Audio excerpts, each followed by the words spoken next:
Ce scandale, il est encore pire que la pénurie et le mensonge d'État sur les masques. Oui, oui, c'est possible. Ce scandale, c'est que la France, le gouvernement a choisi de nous priver de 150 000 à 300 000 tests semaine qu'on aurait pu réaliser dès la mi-mars. Ces centaines de milliers de tests, on aurait pu les avoir facilement dès la mi-mars, à une époque où on avait fait au total que 30 000 tests de coronavirus. Faut bien comprendre que réaliser des tests de coronavirus, c'est absolument vital pour contenir l'épidémie.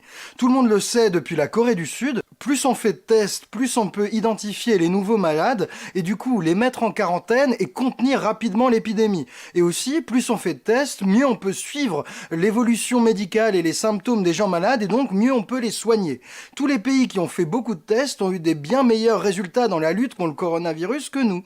D'ailleurs, tester massivement, c'est une des recommandations phares de l'Organisation mondiale de la santé depuis des semaines. Malgré ça, depuis le début, la France effectue très peu de tests. D'abord parce qu'on attend les tests rapides que pour le moment on n'a pas. Les tests, c'est qui vous détectent le truc en quelques secondes.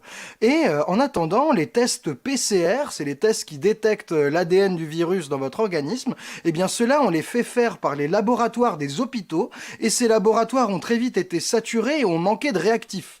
Dès fin février, la France et les hôpitaux du Haut-Rhin n'avaient pas assez de tests pour tester tous les contaminés potentiels.